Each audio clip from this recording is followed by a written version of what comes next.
listening to Affect Autism, where affect is the #1 tool we use in supporting child development through playful interactions. Get 15% off any DIR 101 course and Introduction to DIR and DIR Floor Time through icdl.com by using the promo code AFFECTA15. That's AFFECTA15. Today, I welcome back retired special educator and DIR expert and training leader, very active trainer, Jackie Bartell in Rochester, New York. Welcome back, Jackie. Great to be back. And occupational therapist, Amy Lewis in Charleston, South Carolina. She is a co-developer of Powerfully You, a social emotional learning curriculum designed to foster self-regulation and which values individual differences.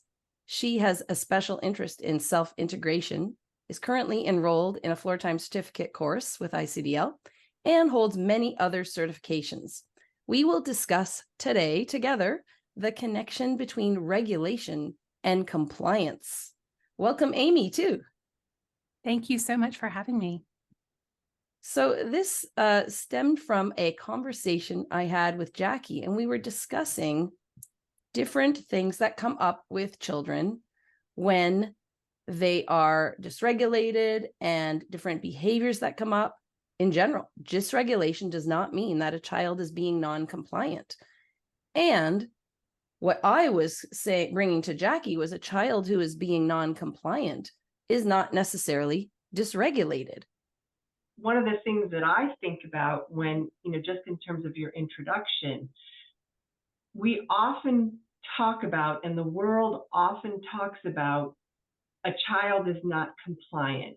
There's an expectation that children should be compliant because that's the thing that equals learning and development and growth. That then gets termed, oh, the child is dysregulated. And because they're dysregulated, they're not compliant. And so therefore, they're not able to engage in the learning process. And I think that inside of that, there's a lot of fables, if we will, because a child does not get up in the morning and decide that they're going to be non-compliant, nor does a child decide that they're going to be dysregulated. And one does not equal the other, okay? And they're both from the layman's perspective, they're both observed behaviors that we observe someone who is not compliant. So therefore, we decide that they're dysregulated, and we're off to the races. So I think what I'm thinking that we want to explore is a child that is well regulated can be observed to not necessarily do what the expectation of the other is. And it does not mean that they're not well regulated. It probably has to do with it's not clear what the expectation is, or other components of it. And a child who is dysregulated truly is not being non-compliant and not deciding, I am not going to participate because I don't want to. Because that is out of their control in that case when they've gone to what Stuart Shanker calls red brain, and they're just not able to use the prefrontal cortex to think. They're just in fight or flight. Amy, what would you like to add to Jackie's wonderful introduction? Yeah, I totally agree with what Jackie's saying. And I think that on some level, it comes down to defining the word regulation. And I really like how Jackie talked about, it's what we're observing. When I think about regulation, it really is happening on two levels. So it's happening on what we can observe, but it's actually also happening on a neurophysiological level. And when I think about regulation, I'm thinking about the ability to match our internal state to what's going to serve us the best and what's happening in the environment. I think both of those are important. And I think of an example of we can be meeting expectations and not be regulated. So I might be at a cocktail party and have someone say something really negative, and I might be able to continue standing there having a conversation with the person I'm talking to and meet the expectations of that situation socially. But internally, my heart might be racing and my thoughts might not be connecting, and my muscles might get tense. So in that situation, I'm meeting the expectations of the situation, but I'm dysregulated. So I think that it's really important to start teasing apart what is regulation.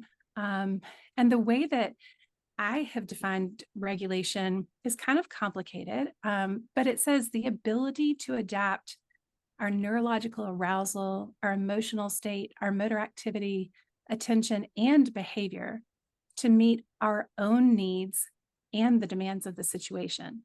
And I think that so often we're focused on whether or not someone is meeting the demands of the situation and forget that part of regulation is meeting our own needs and staying connected to our experience.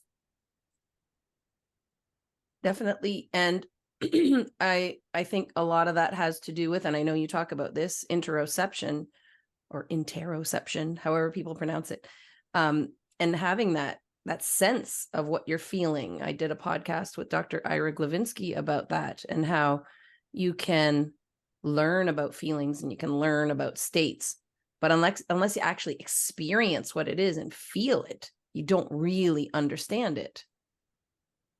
Well, and interestingly, our interoceptive experience is very dependent on our regulation, and that's built into us for the purposes of survival. So when our arousal, like that neurological activation in our brain and body, gets high, our interoceptive awareness decreases.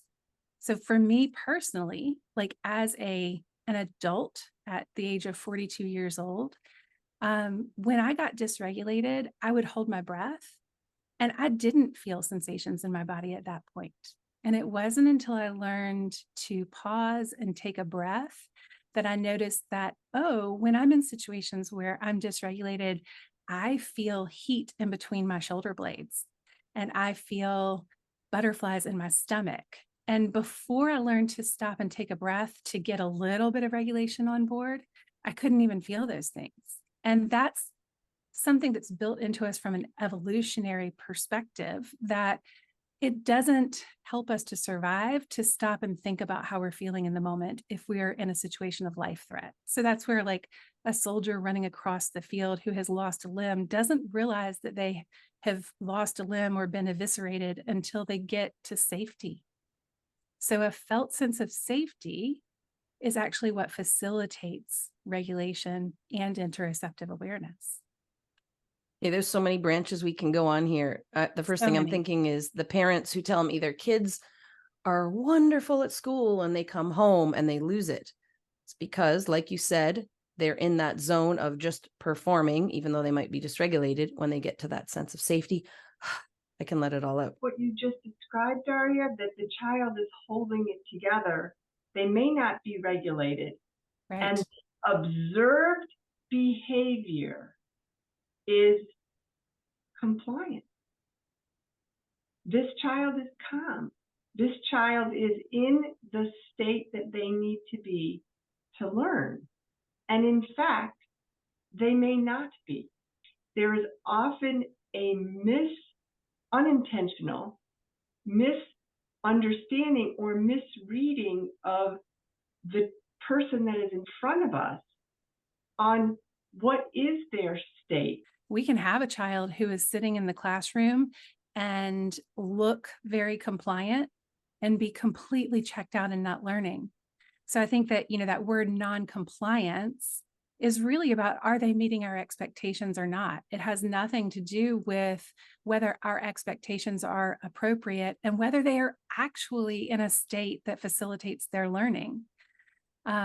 So I just want to jump in and say, this goes to another complete topic, which I'll refer people to on autistic masking. We're not going to cover masking today, but that's a good example of autistic masking, when you're doing what's expected of you, even though it's not your authentic self. What does regulation look like? And I think that my answer would be, it's different for every person. So if I'm looking at the goal of learning, some people learn really well at a calm, focused kind of state of their nervous system. Other people learn really well when they are activated and when they're able to move and when they're connected to their body because they're getting movement and body awareness information coming in. That might be their best learning. So I think that, when is someone regulated? Well, it's when they are connected to their own experience and what's happening around them. And that's going to be different for every person. From a neurological standpoint, we have like this tonic level of arousal that is different for everyone.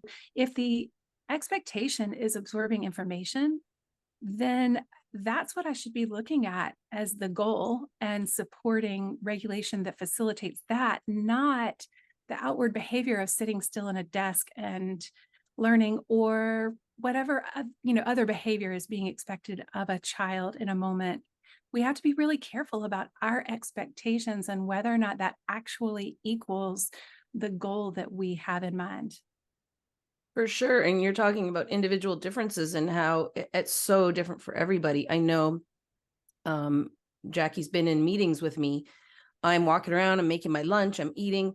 I cannot sit. I mean, I can with you guys in my podcasts because I'm interested in it really a lot. But in general, in meetings and stuff, I have to be doing something. Otherwise, I'll literally start falling asleep. I just cannot focus. If I'm in a class or anything, I've got to be multitasking or making food. I just can't focus. And I actually got in trouble in graduate school for that because I was falling asleep during one of the, what are they called? Not lectures, but whatever, the sessions. There's only like 8 people and I'm dozing off because my body just cannot maintain that arousal. It is really, really important for us to think about what are our expectations, and are those reasonable expectations for the person who's in front of us, and thinking about that whole concept of dysregulation. And dysregulation is like this box where we'll just throw everything into there because I don't know what I'm supposed to do. So you're dysregulated. Okay, so we've covered a few things. What teachers can see does not necessarily mean that children are learning and absorbing it. They could be dysregulated or not learning, but they appear to be compliant. And then the reverse, where a child is being quote unquote non-compliant, behaviorally is observed to be non-compliant, and it's assumed they're dysregulated, but they're actually not dysregulated. Maybe they're using their agency to say, I don't feel like doing this, but they're regulated. You mentioned in their agency. It's very important that we go back and look at kind of the why do we have these expectations? I have a little girl that I had some interactions with that was in a classroom who, when I first started doing our social emotional learning curriculum with her, the teacher had said, she's one who really needs this. She's very active. She's moving all the time. She can't sit still in her desk. But this was a wonderful teacher who was allowing that to happen. And that had not been true the previous year. The previous year, this child was viewed as very non-compliant. She was usually in trouble and she was seen as a problem child. But what we learned in the weeks that we spent with her was that she absorbed everything.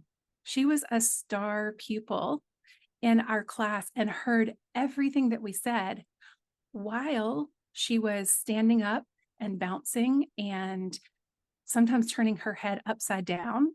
She was hearing everything that we said. And the problem wasn't the child and her quote unquote dysregulation.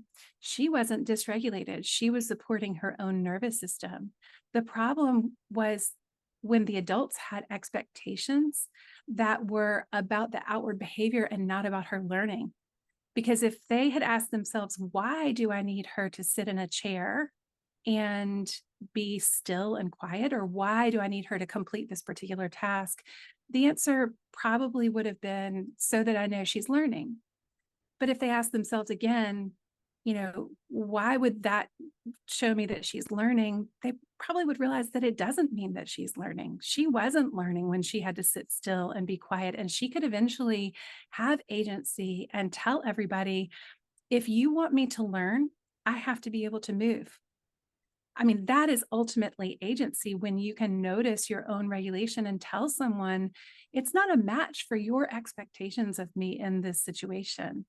And as long as we are punishing kids and, not providing them with the support that they need to be regulated, we are hurting their chances of developing that agency. What about the child who is dysregulated? So we have a child who's like, whatever they're doing, that's showing a lot of dysregulation and quote unquote non-compliance to people that are looking at it in that way. And that assumption of non-compliance assumes that the child has control over their behavior. But when they're truly dysregulated, they don't. So I'll go to Amy for this one. Yeah, I totally agree with what you're saying, that, we have several concepts in there. One, I think what you were talking about is kind of state dependent functioning of our brain. The concept that you mentioned one way of looking at it. Dan Siegel's flip your lid model is another way of looking at how when we have dysregulation, we don't have access to our whole brain and our language and logic and reasoning. So I think that, that is definitely one piece of it. But what about the child who is screaming and running out of the room, calling other kids names, maybe throwing objects because they're dysregulated? Maybe whatever task is being put on the child is too difficult. They might have motor planning challenges or whatever. And they've had it and they get dysregulated. And Right. maybe they are truly dysregulated and then it's seen as non-compliance. What would you say to the teachers or people in that case? Yeah, I have a lot of empathy for teachers and the situation that they are in. They have been taught to operate a classroom in a certain way or to work with a child in a certain way. And so I think that it's really hard when that's the expectation that's been put on them, is that they, need for their class to be compliant. So I think that's the first thing that I would say. But I also think that ensuring that people understand that regulation underlies all behavior and that it is our job to support regulation first. And that if we don't do that, we aren't enabling a child to have their highest level of performance. And I think it's hard when we don't have the training to support a child. From an occupational therapy lens, the situation that you're describing, it could be individual differences of the person. It could be the environment that they are in, or it could be that the task expectations aren't a match for that child's skills, even in that moment. I think that's another thing we forget, is that our regulation changes from second to second. And so you might have a child that can do something one day or in one moment and not in a different moment. And that's true for all of us. So I think that what I would want caregivers and teachers to understand is that backing up to support regulation is always going to be the most effective way to go. Whether you think that the child is choosing to have a behavior or not, if they are dysregulated, expecting them to meet your expectations is probably setting them up for failure. So it's always worth backing up to regulation. And I want to just chime in. My mom was a teacher. Jackie was a teacher. I worked at the Ministry of Education in Ontario. I understand the challenges that Right. teachers are put in. And I agree, without the support, it's very difficult for them with all of the demands put on them. So I did not want to come across as a teacher blamer. I wanted to Oh, come not at across all. as a empowering educator of things that may or may not be known. I mean, I'm learning every day, every podcast I do, I'm learning. I don't want to make it seem like I am some expert on these things. I'm learning everything every day, and I fail every day at everything that I talk about. So let's just throw that out there. But I think it is important, because let's switch it to parents now, because I am ICDL's parent advocate. When you have a child who's screaming at you, how do you do that? You're stupid, mama, or whatever, right? Our instinct is, okay, everybody's different, but a lot of times when our buttons are pushed, are like, you're doing this right now, or you're not going to get to do this tomorrow, right? That's the natural thing that comes out when people are pushed a lot of times. And what does that do? Dr. Ira Glavinsky talks about this on his Facebook page for the Glavinsky Center. It escalates. It escalates. You're not going to do this. You're not going to do this. You're going to do this. Dr. Neufeld talks about it too. How you're just continually going to throw all these consequences until what? And you threaten the things that the child cares about, which damages the relationship. And so I'm not sure where we want to take it, but Jackie, how best to focus on regulation? Actually, I know what you're going to say. We've got to take into account our own regulation too.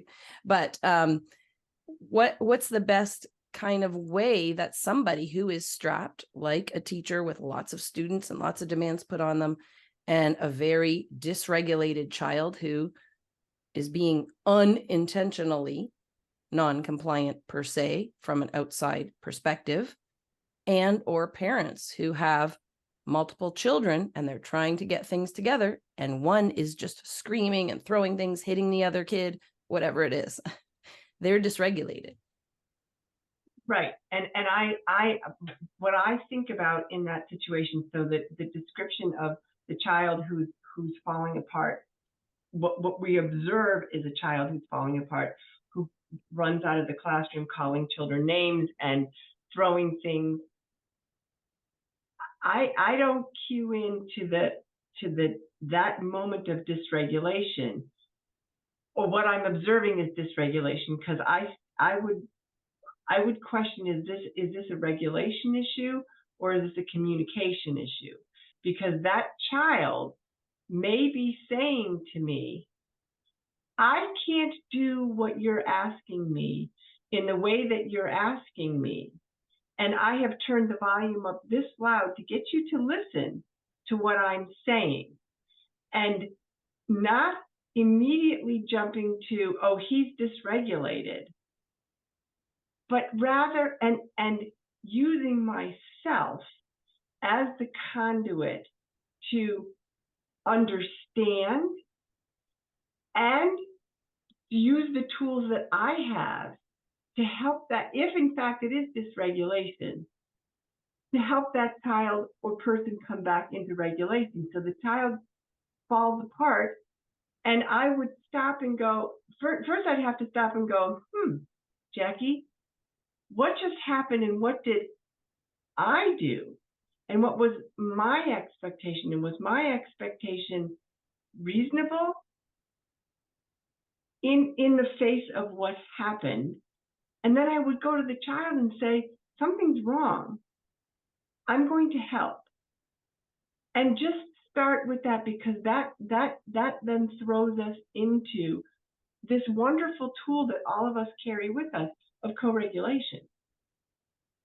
And not looking at it as non-compliance, but looking at it as, something's gone awry. Let me see if I can help you either communicate or come into a better space of regulation, or a more agreeable space of regulation. But that means I have to think about my own regulation too. And therein is the challenge. But I think that's a really, really important piece for us to consider when we're talking about classrooms and those pieces, where did this start from? Because it isn't, the child doesn't turn, a person doesn't turn off regulation on and off based on some, external stimuli. Oh, I don't like what the teacher just asked me to do, so I'm going to dysregulate. I don't like what the teacher just asked me to do, and I'm going to communicate to her that I don't like it, because she doesn't listen to me unless I fall apart. And not to look at it, you see where I'm going? And I think And that might not even be a conscious thing. That's just a learned pattern that they have used before. That is how they respond in that situation. They might not consciously think, I can't meet this expectation. I mean, often when I'm at home and can't meet the expectations of my family, I don't consciously think I'm going to lose my temper or I'm going to cry because I can't meet this expectation and I need to communicate that to them. It just happens, right?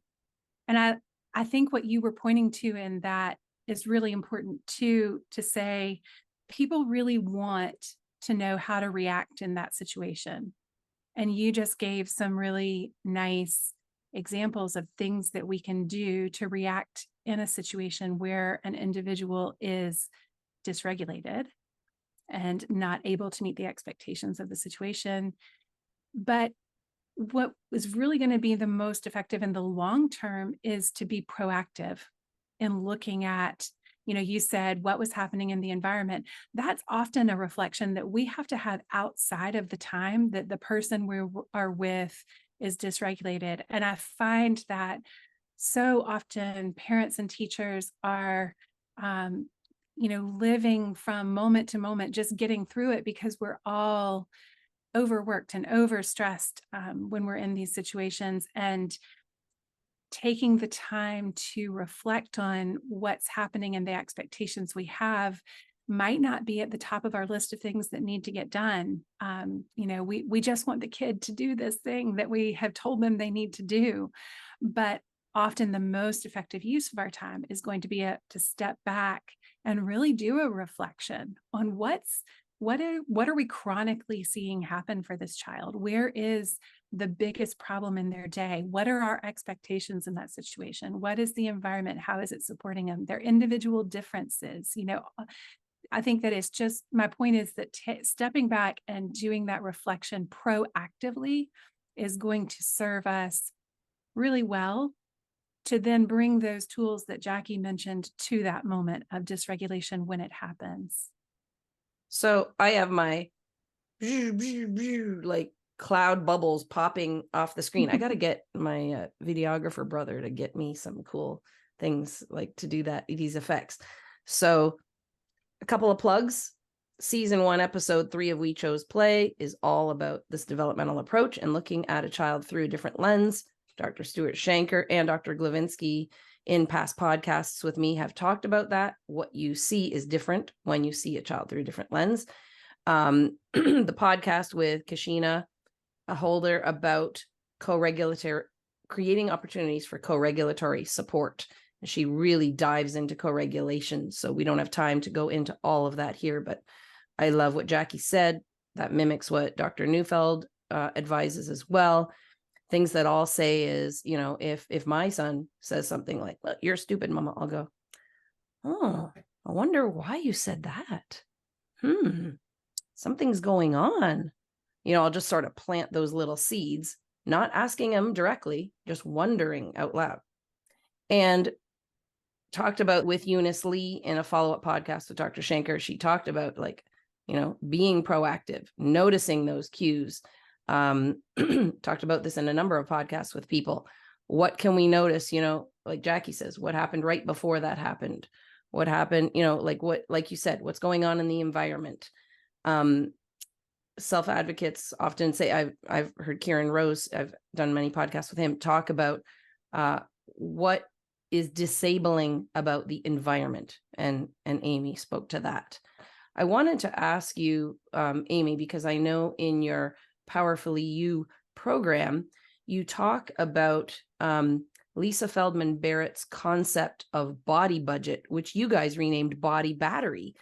And I thought that was great because, my son is always focused on charging the batteries for his little Lego power-ups. And, we talk about batteries all the time. Our battery is dying. I need to charge my battery. I'll say that about sleep. And so I will refer people to the podcast I did with Dr. Glavinsky about Lisa Feldman Barrett's first book. But do you want to talk about body battery, and how do you merge that idea of sort of teaching cognitively to kids, like about your body battery, and them actually feeling it and that whole interoception? Yeah. So we were super lucky when we decided to write Powerfully You. I reached out to Lisa Feldman Barrett and said, I am an occupational therapist in Charleston, South Carolina, and I'm writing a social emotional learning curriculum. And what would you have in a curriculum? And she invited us to her lab, and we were able to work with her in developing Powerfully You. We did change it from body budget to body battery and she approved that change because kids, a budget's a little bit harder of a concept. And like you said, kids totally get body battery. And we teach kids that our body battery, we kind of feed them the information when we're teaching it to them, and they can usually come up with some of what feeds our body battery. So nutritious foods, sleep, moving your body regularly. And then what we added to Lisa Feldman Barrett's concept was connection, because connection also fuels our body battery. I will differentiate, and this is a little hard to differentiate, but you brought up something that's super important to me. And that is that body battery is something that happens over time, over days. So when I'm thinking about, is my body battery charged or not, I'm thinking about things that have happened over the last day or two. Versus we also teach kids about activation. And activation is, how do I feel in my body in this moment? And it can shift from moment to moment. I can have a full body battery and be super activated or super deactivated, depending on the situation that I'm in. And so we teach kids to differentiate those by experiential learning. We play games with it. We help them to experience noticing their internal experience of body sensations to learn about their activation. And we spend a lot of time on that because people tend to like the concept of body battery, but body battery isn't what we are necessarily adjusting in the moment. So we really have to think about, how am I supporting my body battery over time? My co-author's sister is a kindergarten teacher, and she told the parents in her classroom, the only thing I ask of you is that you send your child to school with as full of a body battery as you can. And she can help them to use tools in the moment to shift their activation and to be more regulated. But that's harder to do if our body battery is low. So, that's one of those things you want to think about proactively, is how can I support this child's body battery, their body budget, to have energy available to be regulated in the moment. We all know, like, when we're sick, it's harder to stay regulated, right? It's harder to have attention. And that's about the body battery and the interaction that we have with regulation. Okay, one of my bubbles is popping up, the podcast on communication cues and noticing. When my son is starting to get sick, I really hope he doesn't catch what I just had.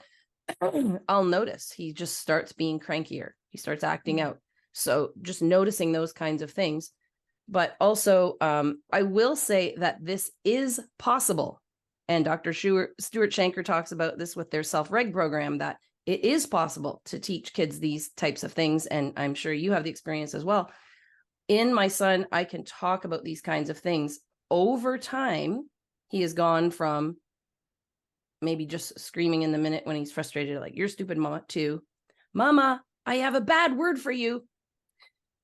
And then I'll say, "Oh no." I'll say, "I feel like calling you stupid." So Aw. that's a huge step. Instead of just impulsively doing it, he's pausing and he's saying, I feel like doing this, Jackie.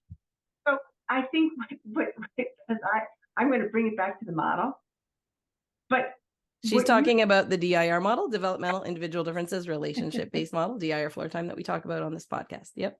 we have to use our FEDCs too. I mean, we have all of that stuff, but we also have to look at the FEDCs and Functional, emotional, developmental capacities. and say, where is this child or this person who's before me in terms of their capacity within those functional, emotional, developmental capacities at this moment? And so what you just described about your son, he used to just blurt it out, but he's making a journey. He's on a journey along those developmental capacities, and he's starting to be able to think more symbolically. So I have a word for you. And that's what a bad word, Jackie. A bad word. And because you and I think in the general sense is what we want to do, we want to experience this with children, because you talked about we can teach kids this, but we teach them by giving them the opportunity to experience it within the frame of those functional, emotional, developmental capacities. And I can tell you a little story. I had a child in my classroom who all of a sudden things just kind of went crazy, and he looked dysregulated. I mean, he was throwing things and all kinds of stuff, and it was relatively constant. And our first response was, oh my God, we can't have this. We have to stop this, blah, blah, blah, blah, blah. And when we stopped, and I think Amy referenced this, we have to understand and look at what's going on. And we have to reflect on ourselves, because in the end, the problem was on me, because I began to use way too much language with him. So I moved from capacity 2-3 right into 5-6 with him, and he couldn't manage it. And when we really looked at it, every time I started talking, he started throwing things. We had to look at the FEDCs, and was he dysregulated, or was he communicating and he had to turn the volume up so loud? Probably a little bit of both. But I think that's another really important key concept of this. We have to look at the individual differences. But what is the child's capacity in those FEDCs, and how are we using ourselves and our communication? Okay, that's a good plug for my presentation at the upcoming ICDL conference, International Council on Development and Learning, in October. I'm going to be talking about balancing your own functional, emotional, developmental capacities with your child's, finding the just right rhythm. And we could go on forever. I want to thank you both so much for being here. Are there any last comments you want to make on this topic of, our children being regulated? We talked about what looks like non-compliance may or may not be dysregulation. What looks like dysregulation may or may not be non-compliance. And all of these different variations, individual differences. Are there any last things that come to mind, Amy? I think for me, it's just this idea that regulation comes first, whether I am looking at it from a DIR lens where, the first functional, emotional, developmental capacity is regulation, or whether I'm looking at it from an OT perspective, because that's my background, that working on regulation is the first thing that I have to do. I can't move to teaching skills or working on higher level capacities if the child is not able to be regulated. So I think that no matter what lens we're coming from, whether it's being a teacher or a parent or an OT or a floor time practitioner, regulation comes first. And we have never gotten to a point that we are always regulated. We are always moving up and down those developmental capacities and moving back into dysregulation and out of dysregulation. Jackie? And I just to piggyback on what Amy said, she said that we have to focus on regulation. And when I think about compliance, because that's what the world wants, is that if we focus on co-regulation, connection, and curiosity, the natural byproduct of that is compliance. And the first thing that we want to do is that co-regulation, which speaks directly to what Amy just said. Regulation is the most is where we start. So we get compliance as a gift when we do co-regulation, connection, and curiosity. And that is so true. I wish we would have started with that. You get the child you're looking for when you take care of all of these necessary environment inputs, etc. And also just wanting to stress that we talk about this in floor time all the time. It's a process. And Amy pointed out about the body battery. We're not talking about, adjusting things in the moment. It's a process. We're thinking about how have we been in the last week? What are all the things that have been happening? Everything's so dynamic every minute, every day, every week. So much going on all the time. Just being aware of all of these things hopefully helps us see children through a different lens, and curiosity, co-regulation, and connection. But co-regulation, connection, and curiosity. So all of those things will lead to much more regulated, happy children, or children who can communicate when they're not, and us understanding that. Thank you both for being here. Thank you so much for having me. Great. Always good fun. ICDL has a number of courses and services coming up that might interest you. Coming in September are courses from psychologists Dr. Robert Nassif on support for fathers and Dr. Karen Levine on playing through fears and phobias in children. Then in November, for 6 weeks every Friday at lunch, is Choosing Play, Setting Up for Success Across the Lifespan. You can find out more information about all of these courses and ICDL's DIR Floor Time Certificate courses at icdl.com/courses. Also, check out the upcoming afternoon and evening dates for parent support meetings that I facilitate at the Events tab at affectautism.com. Until next time, here's to choosing play and experiencing joy every day.